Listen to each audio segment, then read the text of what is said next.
Time's up, Admiral. Here it comes. Chevron 1, encoded. For my ally is the Force, and the powerful ally it is. Life creates it, makes it grow. You failed, Your Highness. I am a Jedi, like my father before me.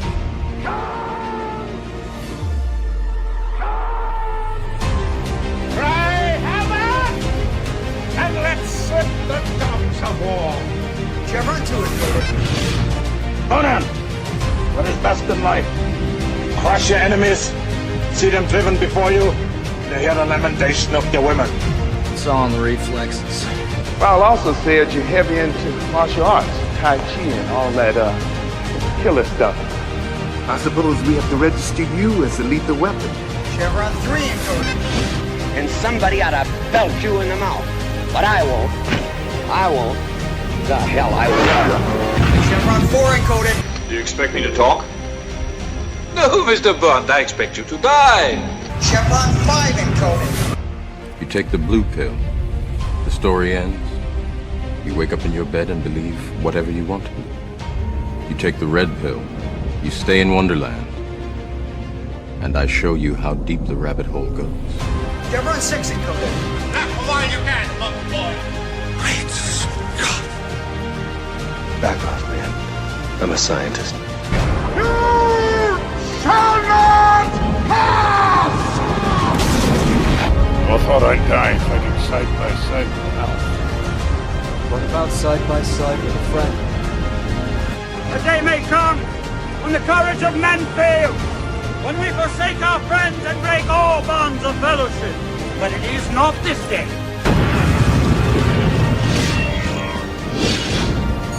Chevron 7 is locked.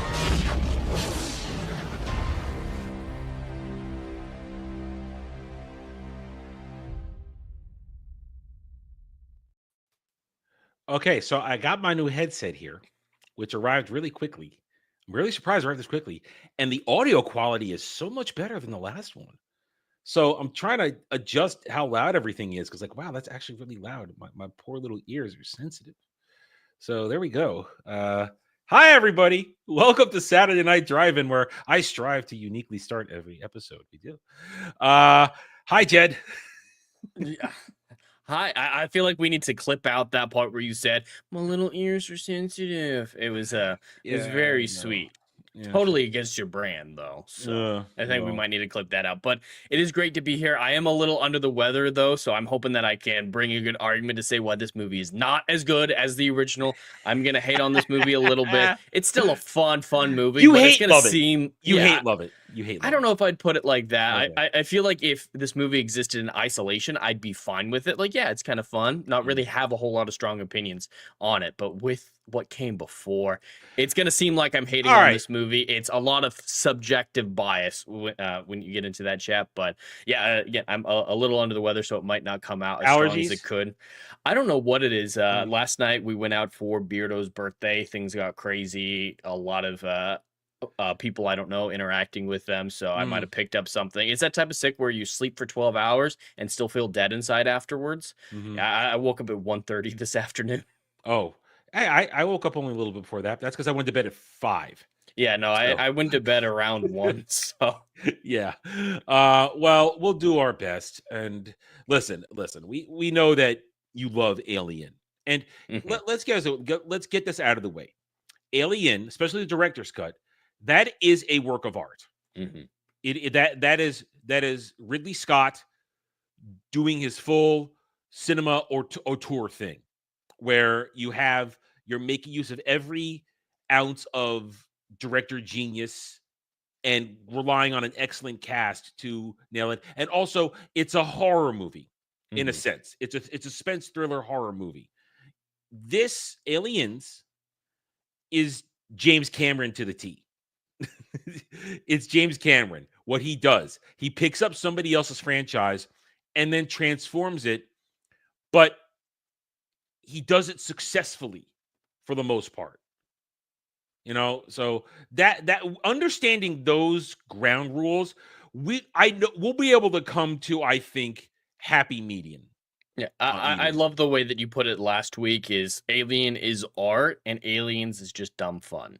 Yeah. And I can 100% accept that. I get why people like Aliens more than Alien. It is the I more do. fun movie. I like it. It's the Aliens more more. action-packed movie. But when people genuinely say Aliens is the better movie, like objectively, I just can't understand that argument. I'm not saying that you do. I just have met people who genuinely think Alien is a bad movie and Aliens is like a 10 out of 10. That's just insane talk to me. But yeah, this one, there's a lot more action. It's faster paced. There's quippy dialogue. It's a little bit more funny. It's not horror heavy, which not everyone likes. So I get it. I just don't feel that way. Here's the thing.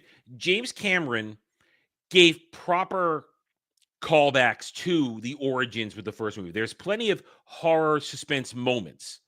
And especially if you watch the theatrical cut versus the director's cut, which I had never seen the director's cut. This was the first time I've ever seen the director's cut. In my lifetime, I've only ever seen the theatrical cut. And I will say the theatrical cut is better than the director's cut. I would agree, especially because of one scene, but we can get there. into I that think there's like 3 scenes that I don't remember the director's cut very well. So the 3 scenes of the director's cut that don't need to be there make it worse and make the theatrical cut better because it feeds into honoring the first thing. But hail and howdy to everybody in the chats. We are happy to have you here with us on this Saturday evening. We hope you've had a good Saturday, and we hope you'll have a lot of fun. You can hit that like button to show support. It's a good way to do it. It's all we really ask. Enjoy yourselves in the chat. Hit the like button, and let's get going. Okay, so this is 1986. It's been what?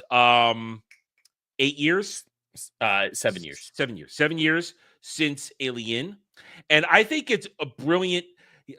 Could we say then that James Cameron is the master of sequels? Is that fair to say? Look at Terminator, look at Alien. Yeah, all his best movies are sequels, whether or not it's his own original product. I from what I've heard, even Avatar 2 is better than Avatar 1. I couldn't bring myself to watch Avatar 2 after how much I hated the first one. But from what I hear, it is the better movie. So it seems like he's better when he's coming into an established world where a lot of the world building has already been taken care of. Yes. And you say that Hyper Films Z. And at the very end, when we get to the end of this, I'm going to crush your belief in that at the very end of the movie, because the setup alone of Alien 3 doesn't make sense based upon, even with the director's cut, how the movie ends. There's one glaring problem. One glaring problem. Jed probably knows what I'm thinking of when it comes from Aliens to Alien 3. One glaring problem. But we'll get to that at the very end. But thank you. You're allowed to like it. I'm just going to tell you why you're wrong. Listen, I got in a fight with somebody on Ball Busters last night over anime and how I say like, yeah, no, you could have your opinion, but you're wrong. So I'm still in a carrier move from that last night. Anyway, so here we are. I think it's brilliant the way James Cameron just added an S to the title. I think that's perfect marketing. Aliens. I just like it. It's something that can work once. I hate pretty much every subsequent use of it where a sequel is just like, yeah, just throw an S on it, or the bothers me a ton. Like the difference between Suicide Squad 2016 and The Suicide Squad 2021. That's just retarded. And they do that other times, like Predator versus The Predator from like 2012. Oh, The Predator. Just adding in does and S's, I don't think works most of the time. But since this was really the first time it'd been done, this is the first time, and it highlights the difference between the first and the second movie, the multitude of aliens, I think it works in this one isolated incident. I don't know if I'd call it brilliant, but I would call it effective. I think it's great marketing. I just think it's great marketing because it's so simple. And James Cameron isn't known for simple. So the fact that he did something so simple like this showed me that, okay, yeah, it works. And remember, this isn't the 70s anymore. We're in the middle of the 80s. We've had Star Wars exists at this point. Star Trek is having a resurgence. Oh, and this movie is obsessed with Star Wars. Aliens has so many Star Wars references. I can't pick a single one out of Alien, but the musical score alone, every time there's a big action set piece in the third act, it's the same track from A New Hope when Luke's about to blow up the Death Star. The torpedoes go in and there's that sudden break. Dun, dun, dun, dun. That happens like 3 times in Aliens, the exact same musical motif. Okay, so what we are, though, now, this is a direct sequel to Alien. It's been 52 years 57 years. Something like that. Yeah, I always get that wrong. I always get it wrong. Because Ellen Ripley remained in stasis, and she literally, everybody missed her. They missed her floating through, and she gets picked up by a salvage crew, and she gets brought back to Earth. And I got to say, I know you love the analog style of the space technology of this. I do. I know you do. You'll love it. No, the analog style is great, and I am glad that Alien Earth and Romulus kept that alive. As much as I don't like the scripts, they kept that visual appeal, and I love that. But with the 57 years, I appreciate that because it really sells you on how large space is. Space is fucking huge. She could have passed right next to Earth, and it would reasonably her ship could have reasonably been missed if it passed through our own solar system. The distance between objects is enormous. So, like Carter, I believe is his name, the corporate dude said, you're incredibly lucky to be found at all, let alone after just 57 years. Because this is made to, as you love it so much for, it's trying to build off legitimate science in terms of its space travel. So we're not talking massive sensors. We're not talking the ability to scan the cosmos. You got to see it, and you got to ping it to find it. Otherwise, it's the big black, and it's out there, and you're going to be lucky if you run across it. So sheer luck, they run across Ripley and Jonesy still in the space pod. And it's nobody looking for her. I like it. It's just random scavengers. Yeah. And I do like the way the scavengers go, well, there goes our payday. It's like, okay. I like it that they're just regular, normal guys, that they're not going to try and screw her over. That jumped out at me for some reason. A modern take on this would have started with an action sequence about trying to stop them from killing her or jettison her so they can get their product. But no, they're just blue collar workers, and I'd like that it doesn't have to portray everyone as evil. I think they go a little too far in the second and third act with Carter, the corporate dude. I like it when there's a character who you think might have ulterior motives. Money is the bottom line of everything, but then turns out that he, is still, there are reasonable bottom lines. Every single movie, when you have a corporate dude, they have this idea that, oh, if you're a corporate dude, you must not care about human life. No, there are logical reasons to keep workers alive. And I am disappointed that Aliens didn't carry through with that mentality with the scavengers to the corporate dude. I think they went too far at setting him up as a good character. I really like him in the first and partway through the second act until he suddenly, I'm evil. I sent a bunch of people to their deaths. I'm trying to kill a girl and Ellen, and hey, this is just crazy. And his performance falls apart in that scene too. Here's the problem. This is when Paul Reiser was starting to become a thing. So he was the easy fit of kind of a Weasley type of character. It was a very easy fit for him. The biggest problem, though, with that is one of the things I really do like for this movie is the world building. I like it that it expands the world, it expands all that stuff. And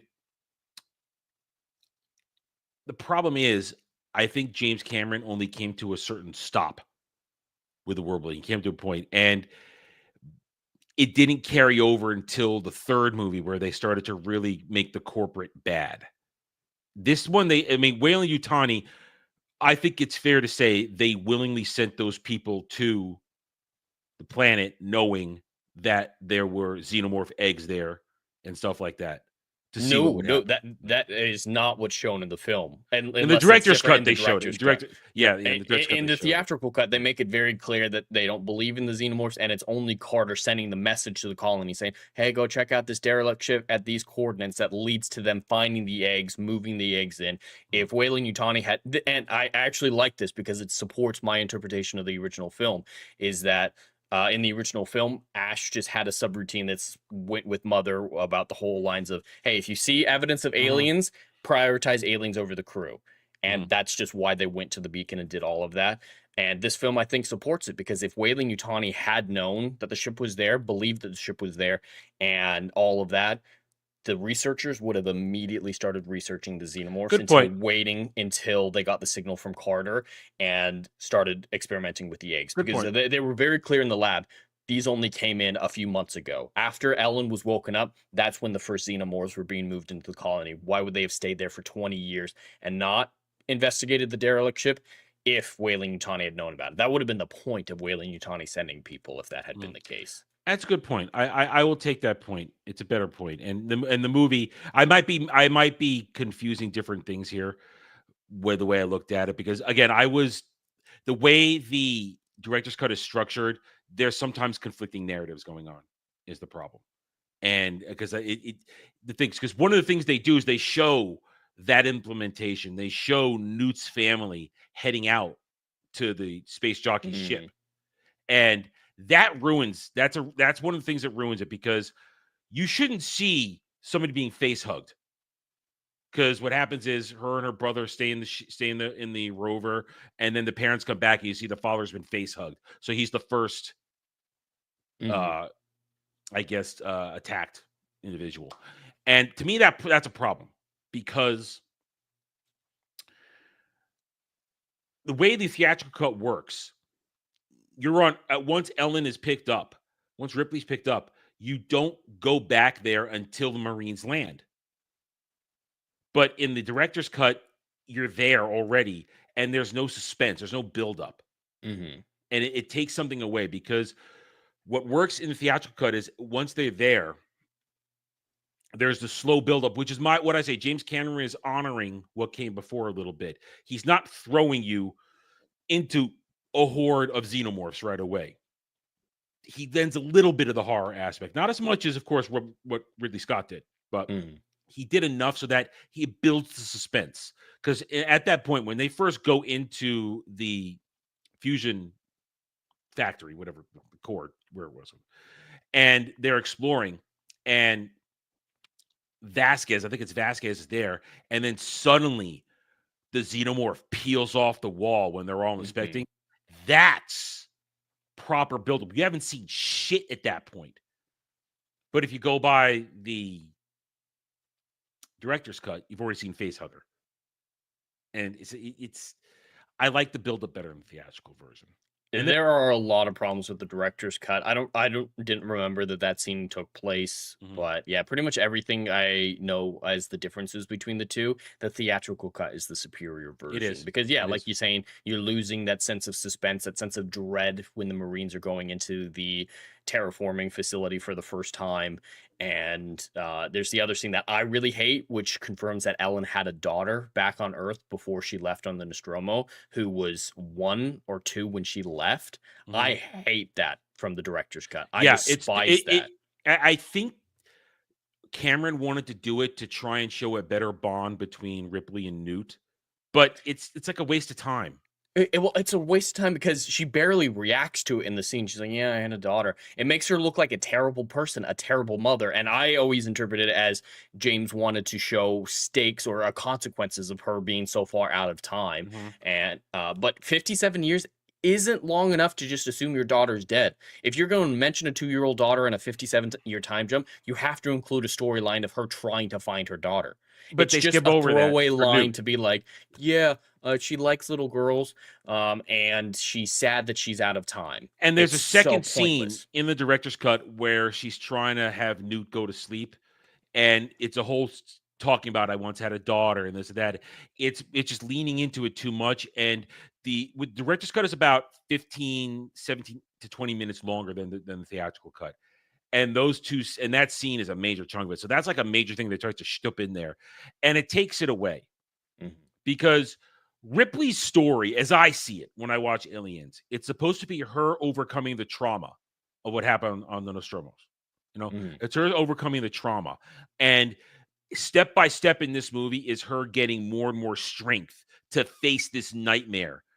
And it's even an even worse nightmare. Before it was just the one xenomorph, but now it's a whole horde of bugs. Well, and bugs are different than xenomorphs.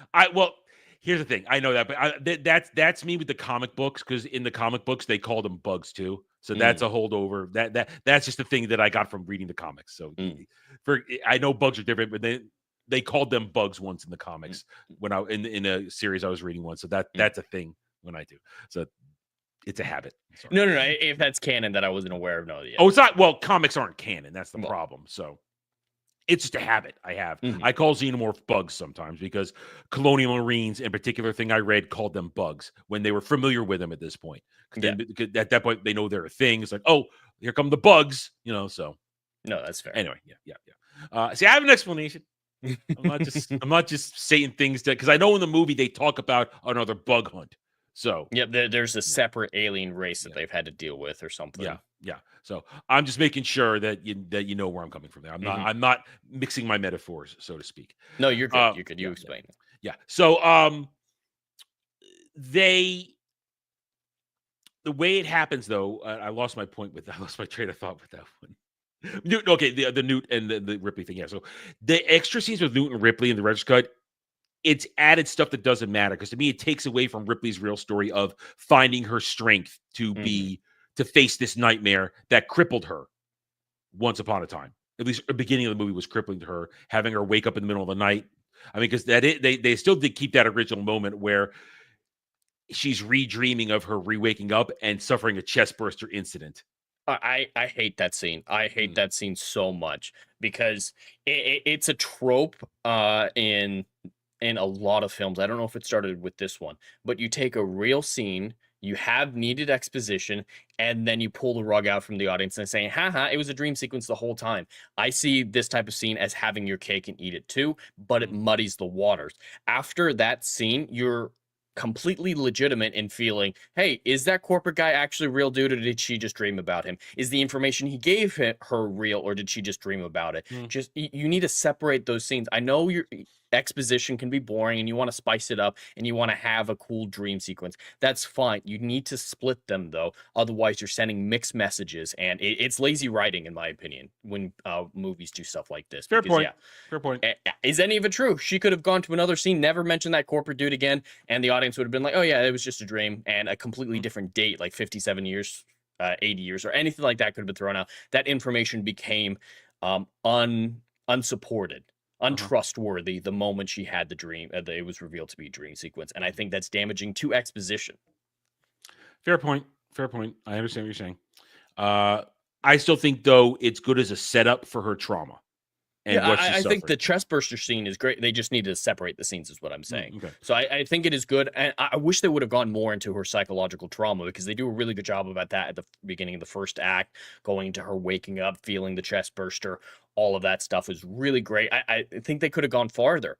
Like, what if she has trauma from being in cryo for 57 years in and of itself? And so when they go on there, we don't know exactly how long their trip is, I believe, to the moon.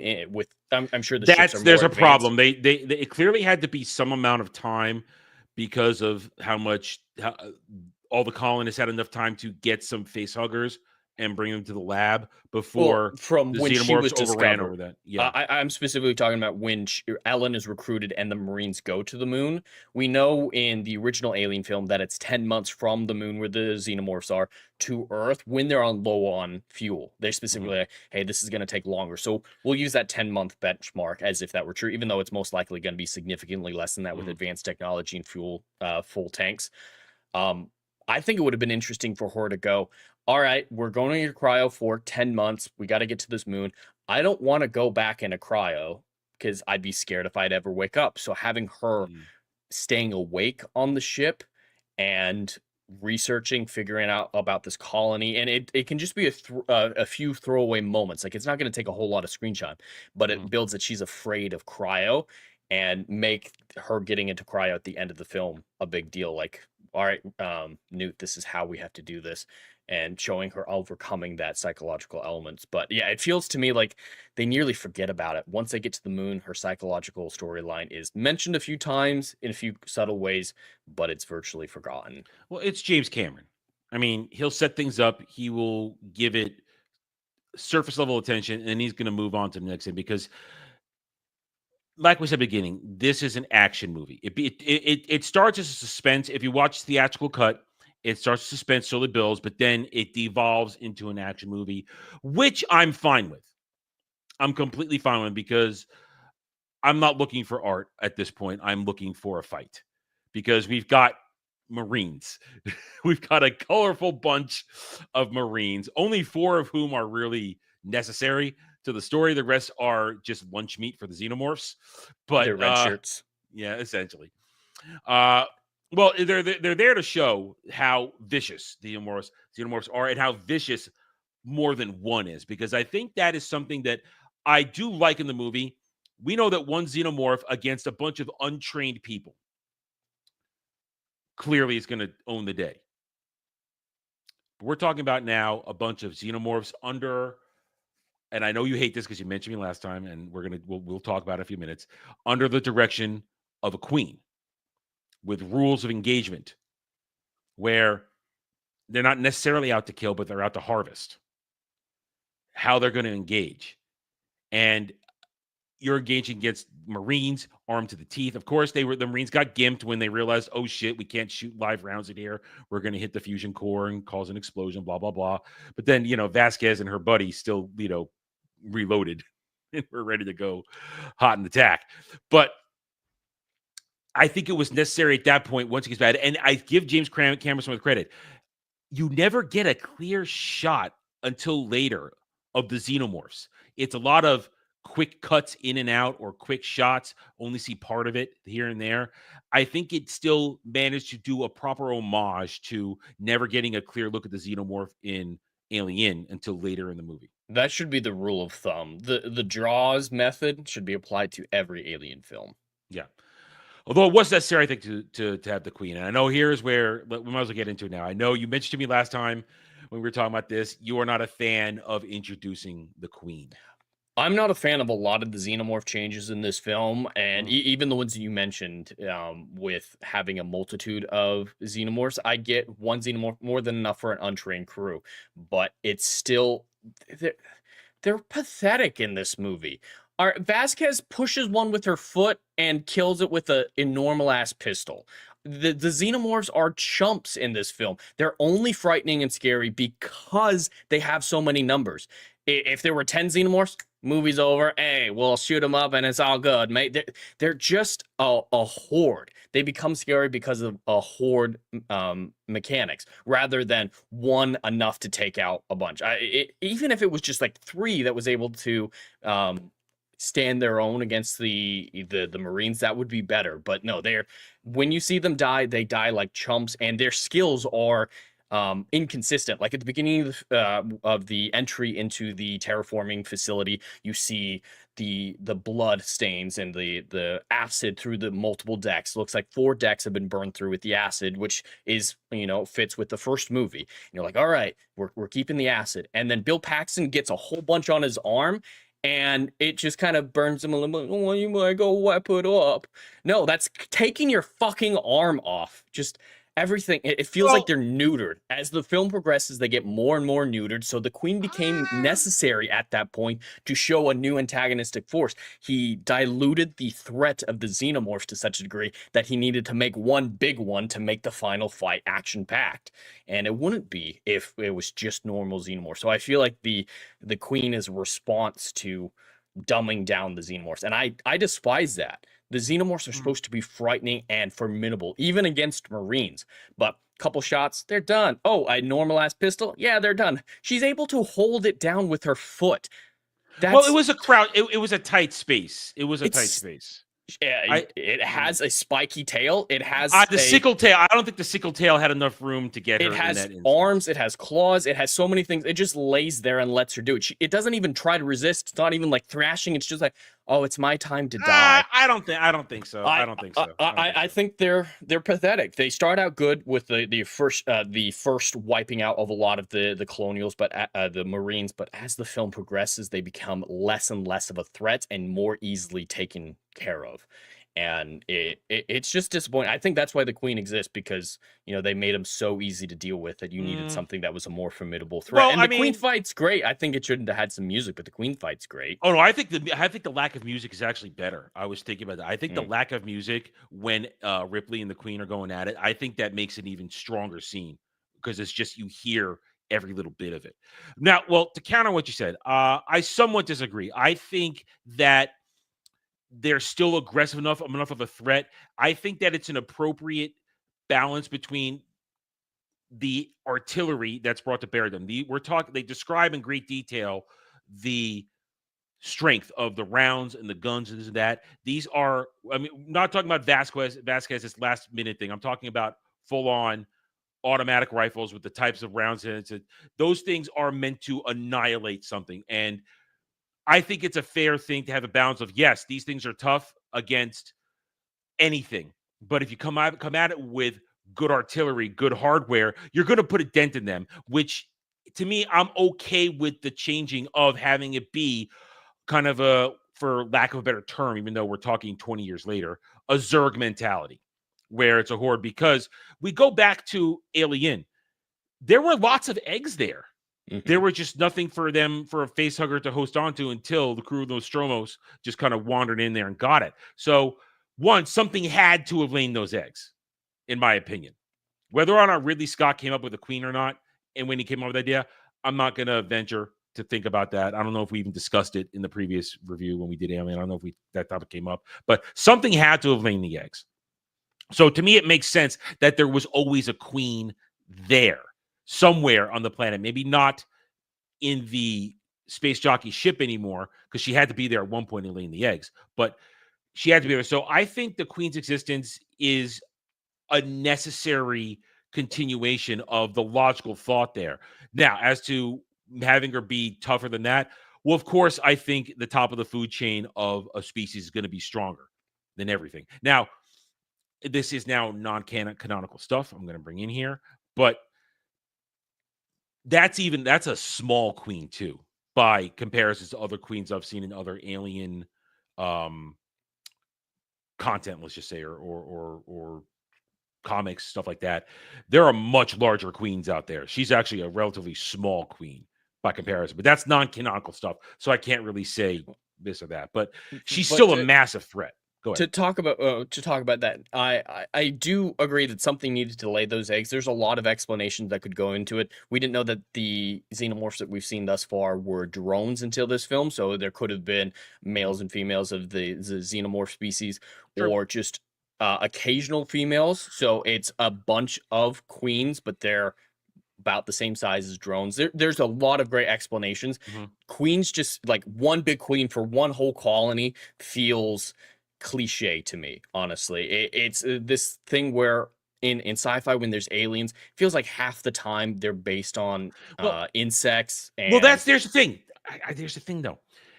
There is that theory that insects are not native to Earth, that they at some point landed on a meteorite and survived and spawned because of their evolutionary path. And there's that joke, there's that conversation in the movie talking about where Hudson, Bill Paxton, keeps talking about ants, and Vasco says, no, those are bees, and they joke back and forth. But I think it works that an alien, that the xenomorph exists in a hive mentality rather than a traditional mating species like that. So I think it works because it leans into that theory a little bit, which I don't know, I can't say if it's proven or not, but I like it. It adds it's not founded in scientific communities. Yeah, I know. But I like, that's why I'm saying it's science fiction. It works though. It adds that alien-esque feature, because bugs are very alien on our planet. They're weird, they're creepy, they're nasty, and I like it that they applied that theory to this, because I knew that was going to come up today. I knew it. It's one of my lesser problems with the movies. Like, I can see why it makes sense. It just feels like the most obvious thing. So I wouldn't classify the queen as a flaw. It's just missed opportunity is what I classify it as. So the existence of the queen is not going to count against my score. I just think there was a lot more interesting things that could have been done. And that applies to most of my thoughts on this film. Is there's not a ton of flaws, but there's nothing that goes above and beyond the first movie. It's incredibly shallow. And I feel like the queen falls into that category, because I'm not going to argue that. The first thing you're going to think of when you see a bunch of eggs is, oh yeah, what laid these? Was it one thing? And so it just feels like the most obvious solution to me. And that's why I have a personal problem with it. But no, I don't have a objective criticism when it comes to the queen. I mean, because it is shallow. I mean, perfect example of shallow. I think it's great when Ripley finds out that Bishop is a synth, played by the great Lance Henderson. Look, we got to say this cast is just as good as the previous movie's cast. It's a fantastic cast. When I mentioned Bill Paxton, the only man to be killed by a xenomorph and a Yatya, the only man. He's got killed by both. But it's a great cast. But Lance Henderson, I love Lance Henderson. Love him. And when she finds out he's a synth, she freaks out. Problem is, even though Bishop proves over and over again throughout the movie that he's trustworthy, we get it and then we get away from it. There's not enough for her to have overcome her distrust of synths. So that's the problem right there. Because by the end of it, it's like, oh, okay, we're good buddies now, and I trust you. There should have been more to it of her still being so untrustworthy until that last second where, okay, you proved you're not a son of a bitch like Sir Ian Holm. And that could have been easily explained. I agree. The turn in her perception of Bishop and synths in general was too quick, because as she knows from Ash, a synth can be programmed to have aliens be prioritized above humans. So he could have 100% been like, hey, I'm hoping that when she comes back, she brings a sample of the alien with her. And so that's why I'm waiting here to pick her up. There are reasonable, malicious explanations for that one action that seems to be the tipping point for her trusting. And even with him, crawling through the ducts to remote pilot the ship, he needed a method of transportation to get the specimens off world. Now, obviously, Bishop is not a villain. He's obviously a good person, but the reasonable doubt still exists. And I agree that the staying with the shuttle, staying nearby to pick her and Newt up at the end isn't enough to immediately be like, hey, we're pals now. I'm going to be sad when you get stabbed. She trusts him to go and set up the receiver to bring down the ship. I do have a problem with that. Why the hell is there not a crew aboard that ship? I know it can be automated for while you're in cryo, ships can be automated with Mother. Absolutely. But you still need a crew in case something goes wrong. Like with the crew of the Nostromo, they still needed technicians to repair them with Parker and Brett. I guess they thought having the pilot on the ship with her co-pilot was enough, but they got aced when a xenomorph got in the ship. Well, they stayed down on the planet. Yeah, they should have gone back up somewhere else. Yeah, they should have gone back up, and there should have been a legitimate crew, because Marines and one pilot is not enough to handle a ship of that size, because that's a massive fucking ship. Where's the rest of the crew? And with the exception of Gorman, who is useless, they are literally a bunch of meatheads. Mm-hmm. I mean, a Hicks, corporal is the Hicks has a brain. Person. Hicks has a brain, but he was at the beginning of his career there. He's probably still got promotions ahead of him because he clearly had a brain. But they're all meatheads. Well, and to be, I don't know exactly what the requirements are for ranking up in the Marines in the modern day, but a corporal is an E4. I was an E4 when I left the military at the age of 21. So you need something between what looks like a senior or chief master sergeant equivalent in the Air Force terms and a lieutenant to a corporal. There needs to be some non-commissioned officers more than a fucking corporal in there. Yeah. One senior non-commissioned officer, and I don't know if the corporal counts. In the Air Force, the Force didn't count. It's just, it's so scattered in effectiveness. There's not a lot of reasonable thought going into I feel like that's world. James Cameron just shooting from the hip. Yeah, it just like he wanted a cool thing, and he's like, oh yeah, wouldn't it be cool if they had to remote pilot the ship down? Yeah, let's do that. Well, why is there no one on the ship? Shut up. Yeah. There's just no one on the ship. It's so shallow. That's why I have problems with this movie. It's a setup for it's creating a problem in order to set it up. That's a problem. And real quick, because I see it, Dom H for 5 gifted memberships over on my channel. Thank you, Dom. Much appreciated. You're a patriot again, Dom. It's okay. You're a patriot again. I appreciate you. So congratulations if you got that membership. Remember, that gives you access to all my previous playthroughs of games in the membership section. We're talking dozens of hours of me learning to dodge better, because that's what it is, me learning to dodge better a lot. So thank you, everybody. Thank you, Dom. You're back, Dom. You're back to being a patriot. And I'm sure at some point tonight, I will strip you of that honor again. I'm sure it's going to happen later on. It's going to. It's going to. Anyway, thank you, Dom, for the 5 gifted memberships. Okay, so back to the movie. Okay, so, what was I saying? Okay, yeah. So, I think it's a creation of a problem, so you have a problem, and that it's James Cameron can be great, but he can also be real shitty. Let's be honest. I mean, I'm not a James Cameron defender too. I just He like stumbled into greatness with Terminator 2 because I feel like that is the legitimate success that is 100% attributable to him. That film is tight. The script is phenomenal. The character work is great. I feel like that's unequivocally his best movie. Which is after this. He made that several years later. Yeah. But a lot of the rest of his catalog that I've seen, I've not been impressed with on the degree of his reputation. Like, he's a fine enough director. I would consider him average director, not this top tier of cinema. He's about the technology is what he's about. The technology and pushing the envelope, which is, I will give him respect for that. Yeah. True Lies is good. I like True Lies. That's a good one. That's a good one. But that is also dumb fun. And it's also kind of spoofing spy genre in general, the way it goes around. Either way.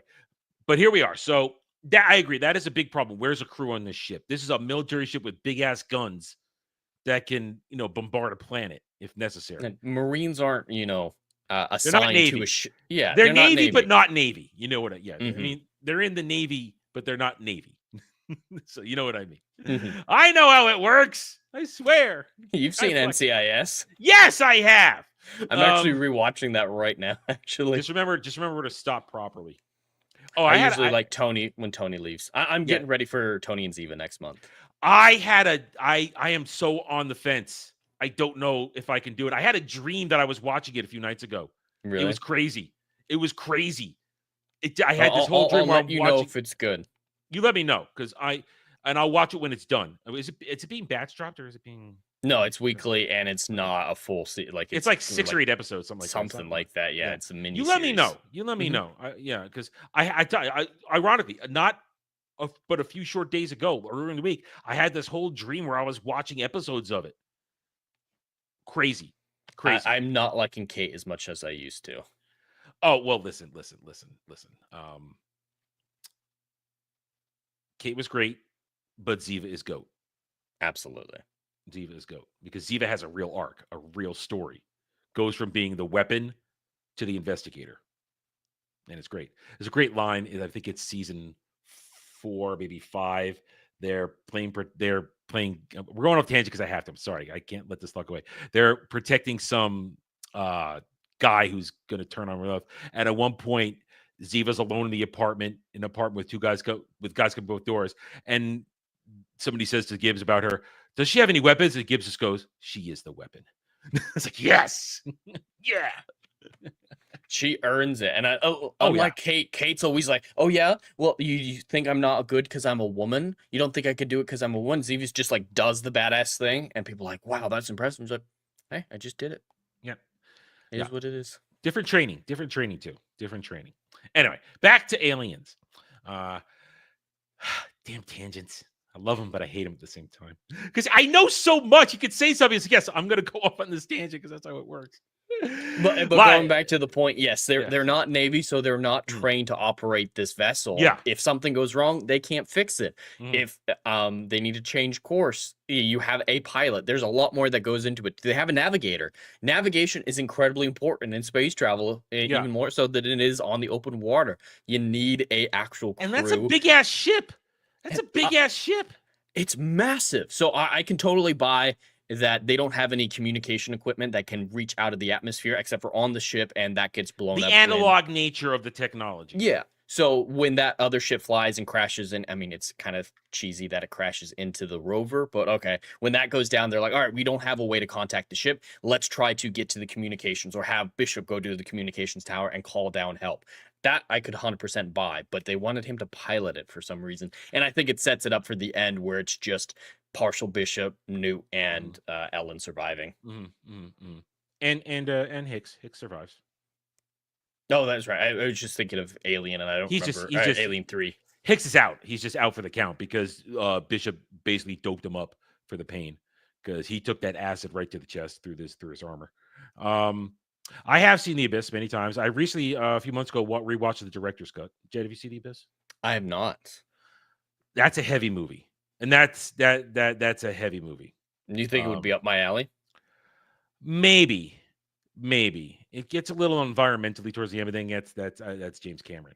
The director's cut is the way you have to watch the director's cut though, because it adds so much more to it. Also has Michael Biehn in it too. I think you might like it because of the science of diving, because they're very accurate to some of that stuff about what might happen to you with pressure sickness and stuff like that. You're right. You're right, Lady Mutare. It is a different movie because it leans more into the psychological stuff and the aliens on that. But definitely. Oh, nice SWTOR. It looks like a SWTOR character. Nice on your avatar there. I spot that stuff. I see so few people who play SWTOR anymore these days, and I haven't played it for a while myself, but I think I spotted it there. Anyway, all right. So back to the movie. Let's see. Where do you want to go from here? Do you have anything you want to bring up? Because essentially, the movie is this.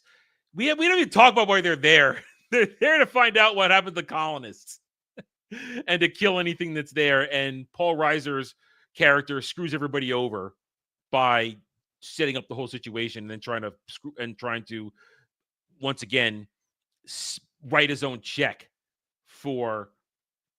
by smuggling in either a face hugger or somebody impregnated by a face hugger so that you can get a xenomorph.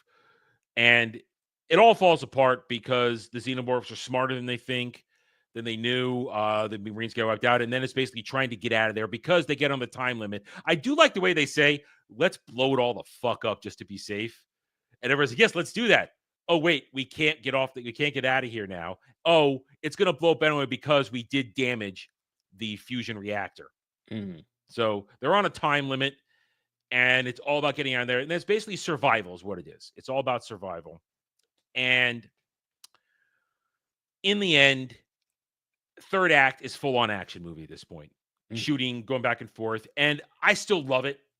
I love it because I love it for the fact that Ellen Ripley continues to conquer her fear and get stronger. And even if you take out the whole mother-daughter, surrogate daughter stuff with Newt, I love it that she overcomes her trauma and will now, because of Newt, who is really well collected as a child after seeing all that stuff, really holds it together really well. Weird writing. She has some funny moments. Like her humor, I think, is good. But you know what the problem is also, and I think I caught it watching it this time. That little girl had I think she must be British because she had a little problem holding her American accent in check sometimes. It was. I have a little bit of a funny behind the scenes story with the new actress. Do you know about the story? Probably not. All right. So you know that moment, it's in the theatrical cut a little bit, but I think there's a lot more of it in the director's cut when it's just Ellen, Newt, and Hicks on their way out to meet up with Bishop. It's really near the end of the film, and she slips away and goes down that slide into the water area. Yeah. So that slide section, when they were filming that with the new actress, she just, every time they filmed it, she'd do something wrong so badly that they had to do it again. And it was happening over and over and over again. And no one knew why this take just wasn't happening. They couldn't get the shot of her sliding down that air vent. And eventually James Cameron figured it out, walks up to her and says, all right, get this next shot right, do it perfectly. And we don't have anything else we need from you for the day, so you can slide down it to your heart's content for the rest of the day. Next take, did it perfectly. She just wanted to slide down that area. She was having so much fun, she kept messing it up on purpose. That's a kid, man. That's a kid. Nothing wrong with that in the end. I think that's great. But yeah, so eventually Newt gets separated and she gets taken, and Ellen's says, I'm gonna go get her. And I think that's great because at that point, she's all that's left because Hicks took the hit from the acid. And as a kid, watching this as a kid for the first time, like 8, 9 years old, watching her gear up to go, that just gets you pumped up, man. I got pumped up. And, oh, wait a minute. You're a guy. You should not be getting all pumped up watching a chick go off to battle. No, Ellen Ripley has earned her badassery at this point, okay? She survived all this shit. And now she's going to go save this little girl. She's going to go down into the hive. And she's going to do it with badassery. Duct taping the flamethrower and the gun together. Loading up with the grenades. Being smart to bring flares so she can find her way back when they're escaping. I love it. I think it's great. And she even had, it brings into all the little things that Hicks taught her about how to use the guns properly, stuff like that. She remembered it. She even had trigger discipline. I noticed it. She had trigger discipline. I'm like, yes, that's good. because she was a warrant officer, so she probably had some level of firearms training. So I love it. She goes down there, and then this is where you get, once again, I think James Cameron honoring what came before. It's so oppressively horrific down there. Close quarters, the xenomorph biology spreading everywhere to turn it into a hive, and then finding the egg cretch and having the queen be there, the turn around to see the queen come down. And that's magnificent practical effects. Remember, this movie is practical effects galore. The queen practical effects are outstanding. And it looks so good. They even managed to make her not look stupid when they have her, going at them, crawling across, like running across stuff. They managed to make it look good because get that camera angle just right, so it doesn't look like she's just flailing about as she runs across floors and stuff like that.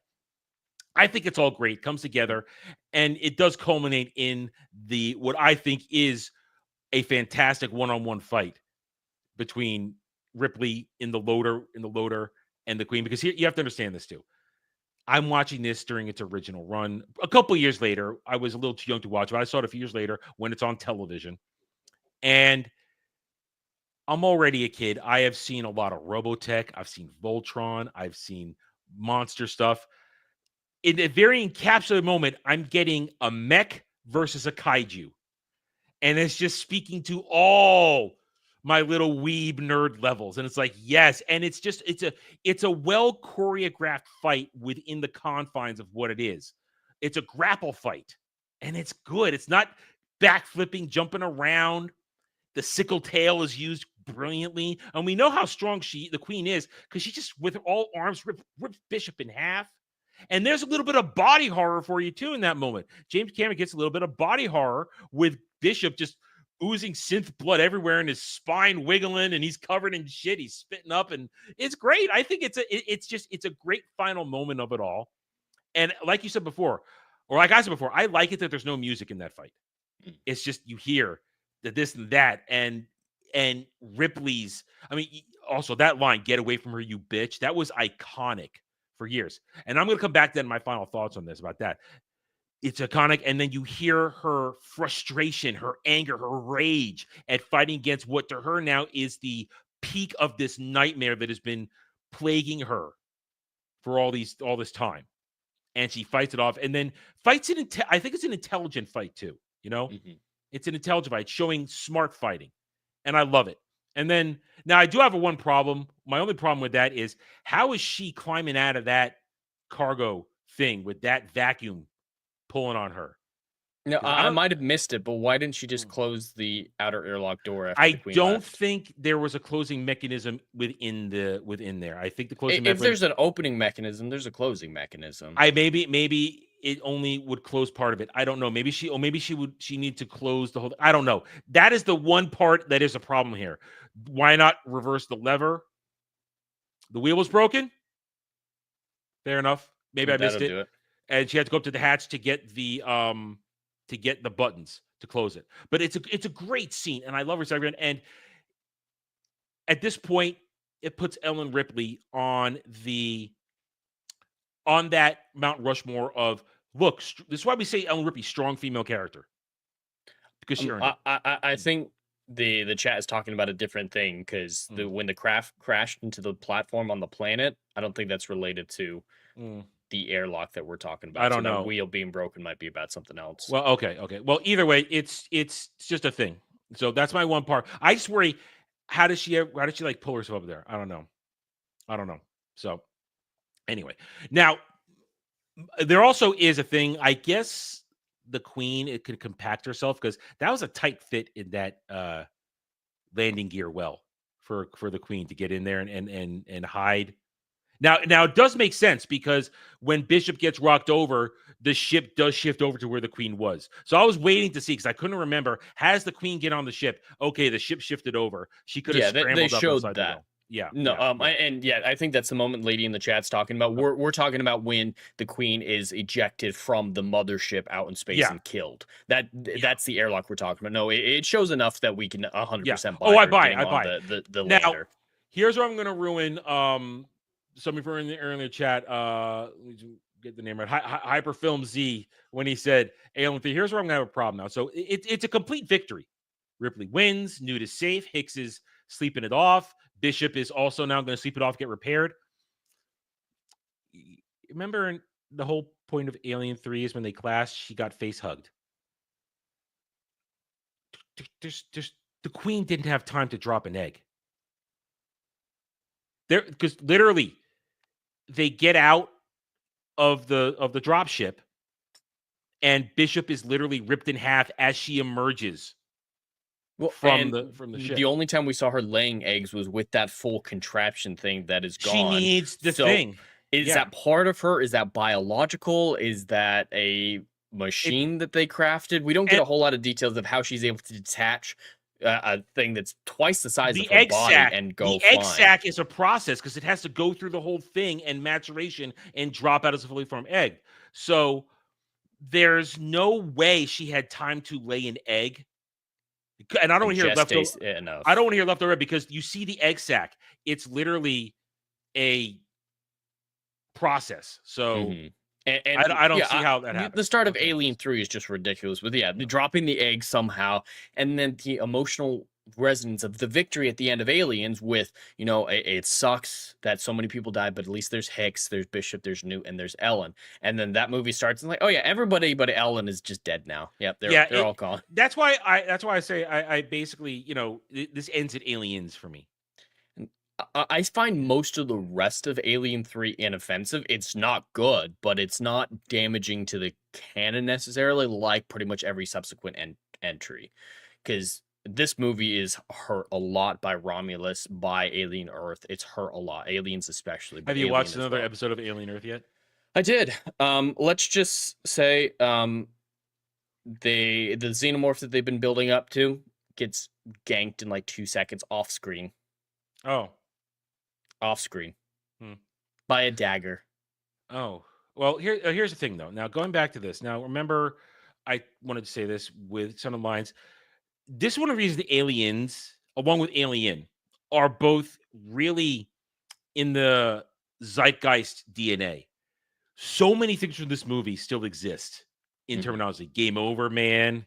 Get away from her, you bitch. A lot of stuff is in there. So it has stood the test of time for its zeitgeist memeability, along with the original. And that's why it's great. It's one of the reasons it's great. So I understand when you say you like Alien as a work of art better. But I still hold they're two radically different movies. It's comparing apples and oranges, honestly. Well, it's the same franchise. It shouldn't be.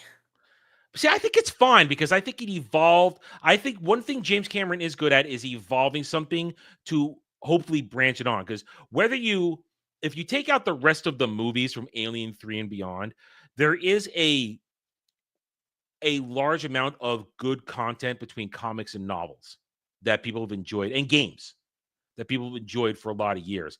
And it's because James Cameron broadened the lore, broadened the world building. It allowed for more creation. So that's one thing at my heart. What I like about Aliens the best is it broadened the world and it made it have more. Now, of course, if we said they have butchered this franchise, in my opinion, over and over again. And it makes it very hard to take anything seriously after Aliens.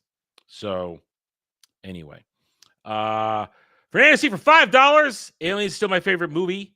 Love hearing you guys talk about it. Well, thank you, Fernandez T. Thank you. That's what it is. Thank you. And we do this stuff because we want to talk about it in a fair and objective, balanced way. And this is about, and more often than not, those of you who may be joining us for the first time in this kind of conversation, because I know I'm getting a lot of new subs lately. Welcome if you're first time watching us do this show live. We don't so much glaze a movie when we have these discussions. We come in here because we try to have an objective discussion, because sometimes we'll love a movie, but we'll pick it apart to pieces to try and balance our subjective love for something and objectively. Objectively speaking, the movie is well made from a special effects perspective, from a director perspective, from an acting perspective, the characters, the interactions, it's all fun. But objectively, Alien is a work of art with everything they did. This is action-packed edge of your seat. I'm having a great time. I want to go out and kill some xenomorphs. Fun. But it's not a work of art. It's just pure fun.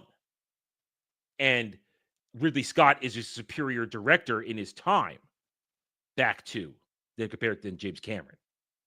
So we can be objective about that. This is a strange one the way we talked about it today, but I feel good about wrapping it up. Is there anything you want to put in there? Yeah, Nope, anything else to say? I'm ready for final thoughts and scores. Yeah, I think we covered it. That's Yeah, the thing. There's not a whole lot to talk about this movie. Yeah, there's just the story, the fun stuff, but that's why we try to take a different approach when we review movies like this. When we discuss them, we want to try and dig into it. If there's something to talk about, we'll talk about it. If it's not, but we still got an hour out of it, so I'm happy. I'm good. All right. As for me, so as I said, I like this movie. I'm not a horror guy, so I prefer Aliens to Alien because I like action movies. I like the broadened universe. I like that we get so much xenomorph action. I like the Marines. I like the interactions. I love watching Ellen Ripley's character grow to be what she becomes, to be the iconic character that she is. But I can understand this is not art. It's just an action movie. But it's a fun action movie. So I give it a solid 8 out of 10. Jed. Well, for me, I can't disagree with all the stuff that you mentioned objectively. It's very well shot. The set design is impeccable. The technical aspects are great. The character work is very good. I relate to all these characters. I like all these characters. They're enjoyable to watch. So objectively, my score is going to be very different from my subjective score. Subjectively, this watch through cemented my opinion that I don't like this movie. I don't care for it. I don't think I'll ever watch it again on my own just because it feels like such a missed opportunity for me in relation to the first film. But even without the first film, I feel like I would watch this movie and be like, yeah, this was a lot of fun, just a standard 80s action movie, but not come away from it saying like, yeah, that was fucking badass. I was bored through most of this film, honestly, watching it this time. And I've seen all the flaws in it that I hadn't noticed a couple of years ago when I saw it for the first time. And it wasn't an enjoyable experience for me. And I understand that is a lot to do with my subjectivity, seeing how great the first film was. Because I consider the first film a near 10 out of 10. It really does speak to me. It speaks to me a lot. So a lot of this is subjective. I completely understand why people love Aliens. It's fun. It is fun. It's that type of fun action movie. So I don't blame anyone or have a lower opinion of someone for liking Aliens. It just doesn't appeal to me on a personal level like the first Alien film did. So separating subjective from objective, that's what I want to put out there. But objectively, there's a lot to still love about it. The action is phenomenal. James Cameron is very good at directing action. And like I said, I understand why people love it, understand why people enjoy it more than the first one. So I can't give it anything less than a 6.5 out of 10. Okay. All right. Listen, you've made it clear. And I don't disagree with from your perspective on it, because if you guys want to watch us talk about Alien, you can go to the playlist. It's there. We talked about it last year. Halloween was right. We did Halloween last year, right? It was a couple years ago, but yeah, we did it for Halloween. I don't remember when we do. We've done this. We've done like over 100 of these at this point. We've done a lot of movies. There's one that I nearly picked for today that I think we might have done. So I don't. Well, I'm gonna hold that one off and ask you. We don't get a choice because next week will be the chat choice. So I will be putting up the poll tomorrow for you guys. You guys will get to vote. We'll give you a couple days because it's going to have to be quick so that Jed and I have enough time to watch it and get our hands on it before the end of the week is over. But there you go, guys. Thank you. We're done. I got nothing. I may or may not be streaming later tonight. There's some setup issues, what we're doing. But you can catch me probably playing games through Dermy Wormy on Saturday. We'll be playing Final Fantasy 14 later tonight. We got to work some kinks out with some things, though. Thank you, everybody, for joining us today. We appreciate each and every one of you. Without your support, we don't get to do this. It's you guys that keeps the engine running. So thank you, guys. Take it easy. We'll catch you next time.